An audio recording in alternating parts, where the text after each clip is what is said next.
Hello everyone, मैं ज्योति ओलानी आपका स्वागत करती हूँ अपने यूट्यूब चैनल पर।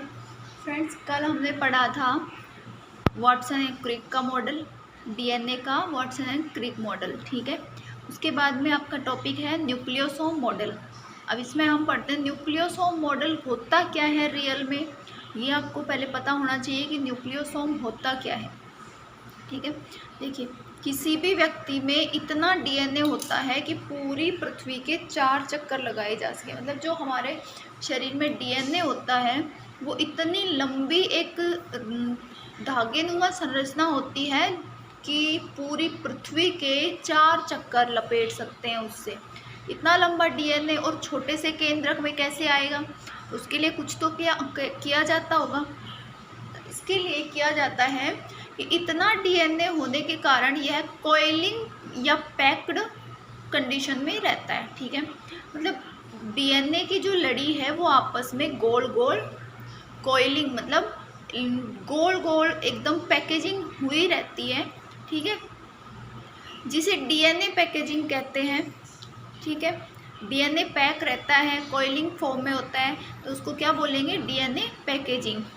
यह पैकेजिंग न्यूक्लियोसोम मॉडल के रूप में होती है। जो न्यूक्लियोसोम मॉडल होता है उसके रूप में ये होती है। ठीक है, अर्थात हमारे सेल्स में डीएनए न्यूक्लियोसोम के रूप में प्रेजेंट होते हैं। हमारी जो सेल्स हैं उसमें जो डीएनए है वो किसके रूप में प्रेजेंट होते हैं?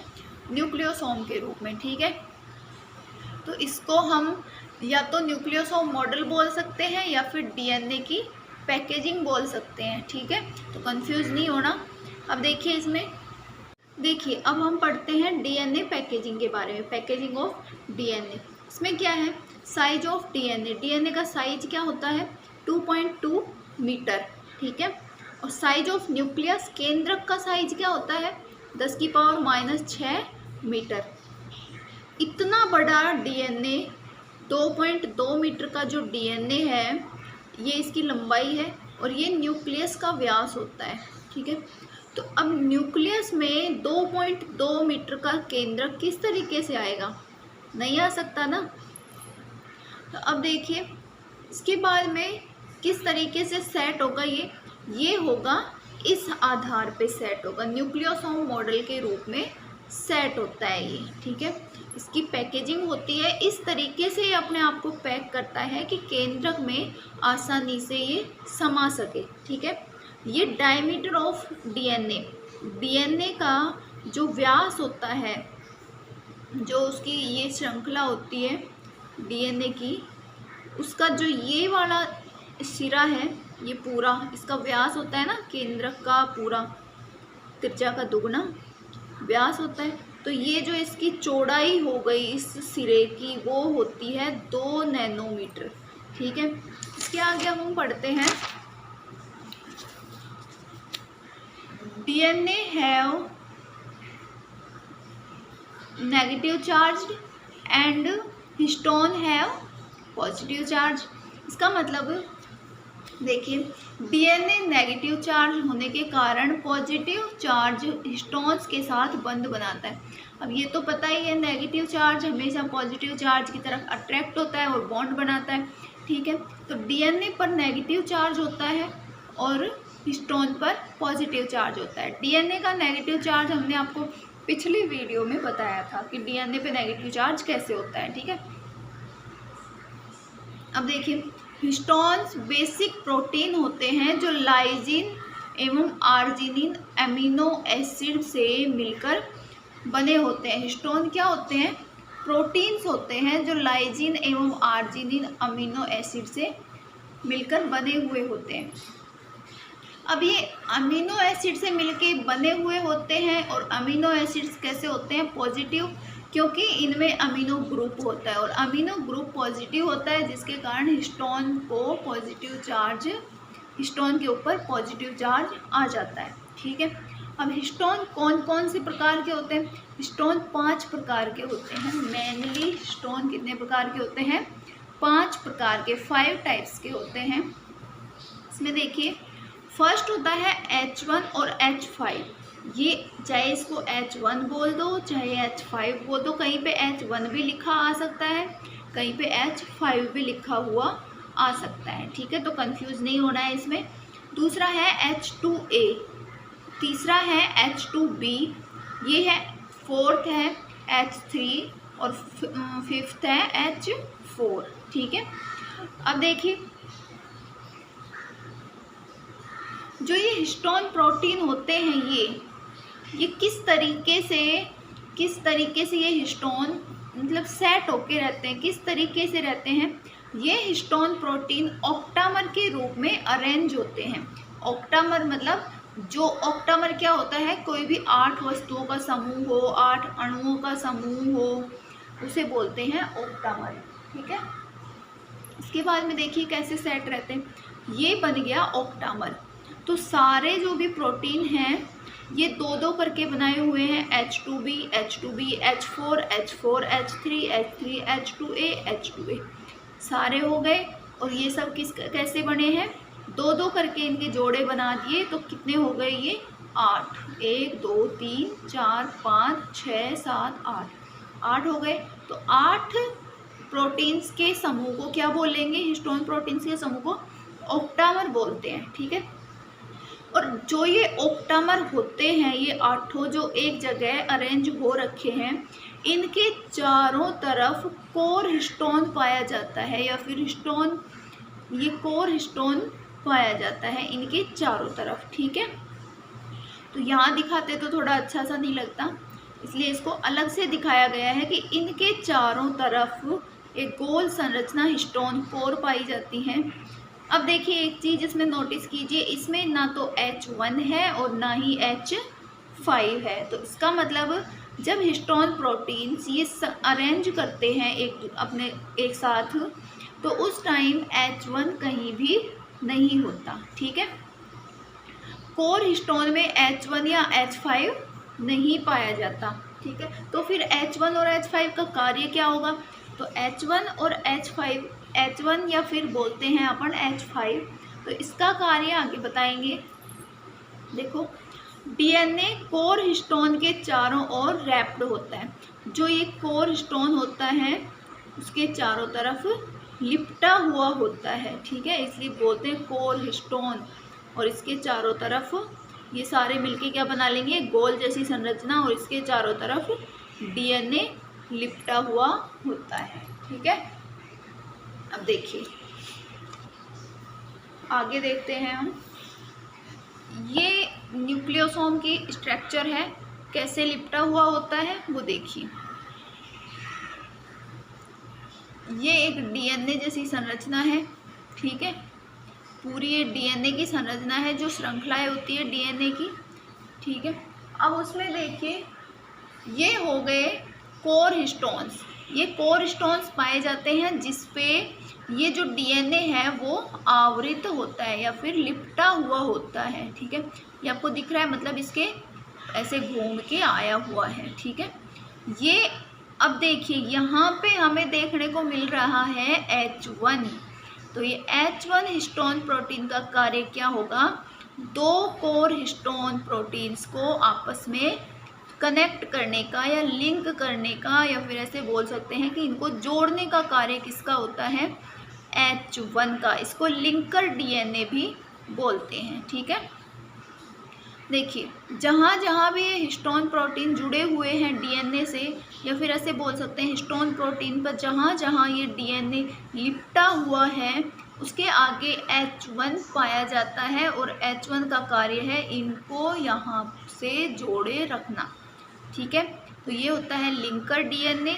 ये जगह जगह कोर हिस्टोन पाए जाते हैं। ये कैसे दिखते हैं, बीड्स ऑन स्ट्रिंग, या फिर धागे में मोती पिरोते हैं उस टाइप से। जैसे किसी धागे में मोती पिरोते हैं तो उस टाइम क्या होता है, वो इस तरीके से दिखते हैं ना, एक पूरा धागा होता है, बीच बीच में मोती होते हैं। इसी तरीके से इसमें भी पूरा धागा जैसी संरचना है, ये DNA है, और बीच बीच में जो कोर हिस्टोन है वो क्या दिखेंगे, मोती के रूप में दिखाई देते हैं, ठीक है।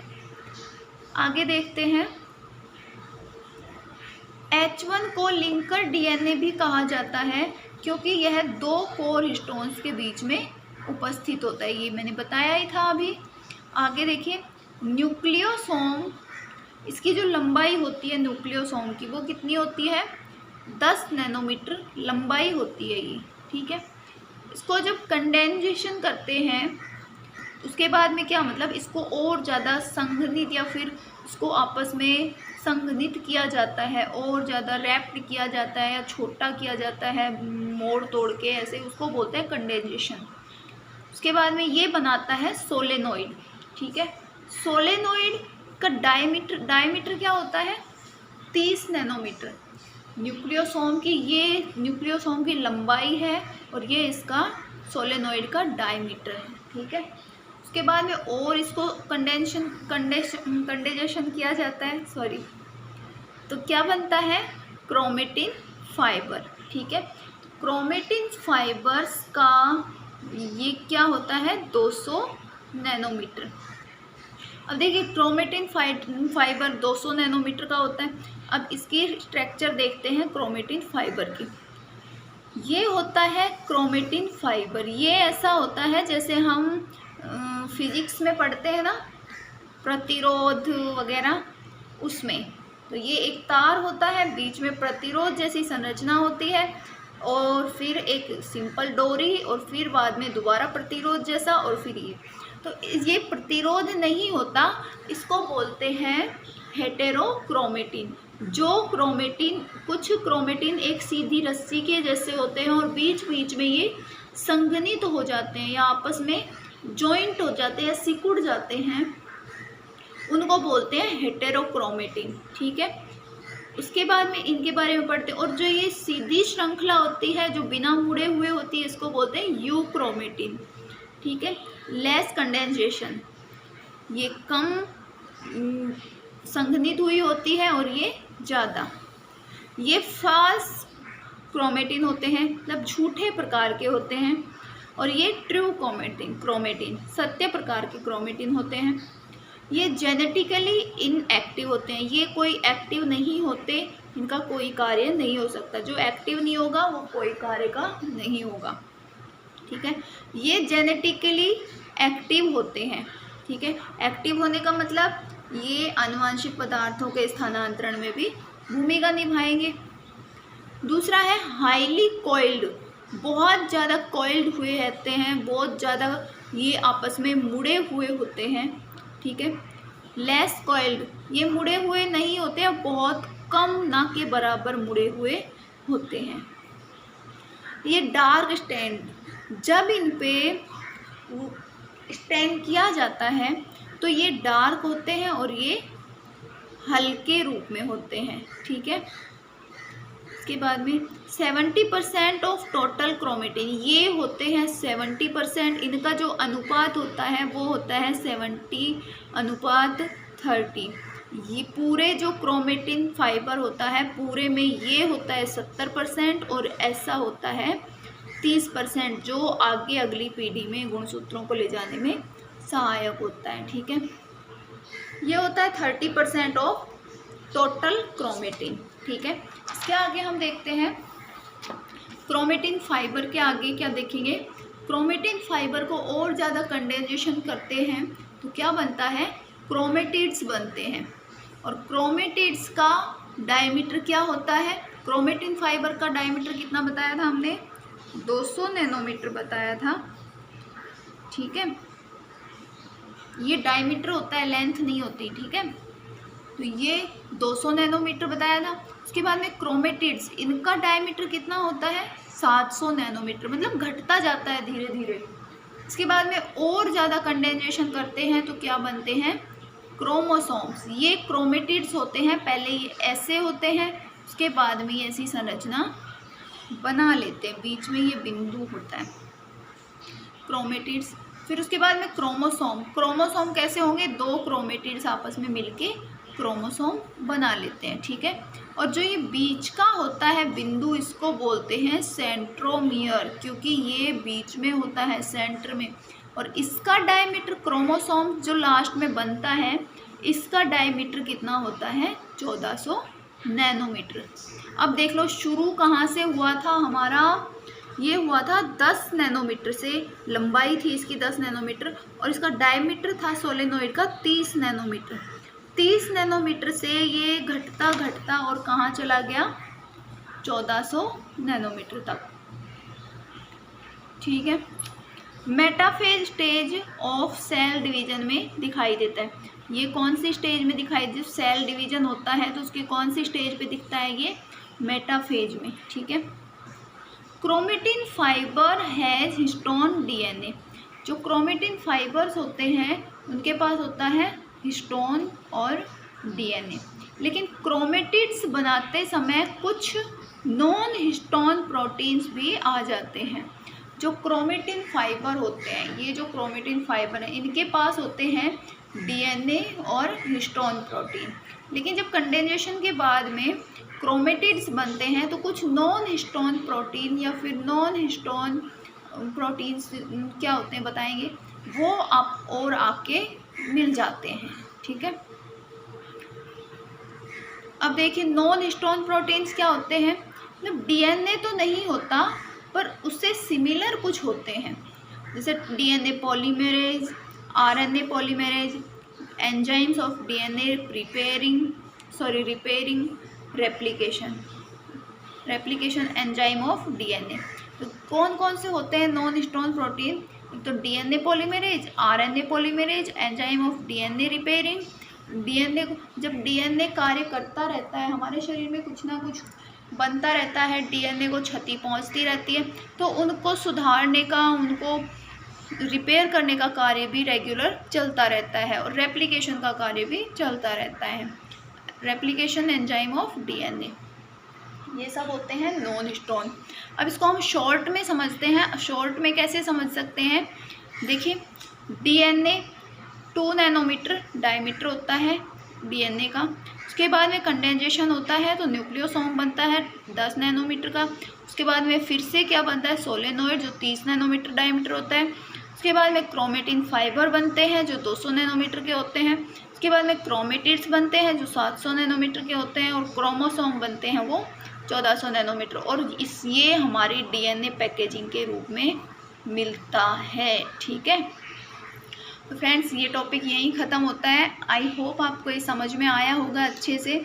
आप अच्छे से नोट्स बनाएं। अगर आपको नोट्स नहीं बनाए जाते तो आप इंस्टा पे या फिर आप यूट्यूब पे कमेंट बॉक्स में कमेंट कर सकते हैं, आपको पीडीएफ अवेलेबल करवा दिया जाएगा।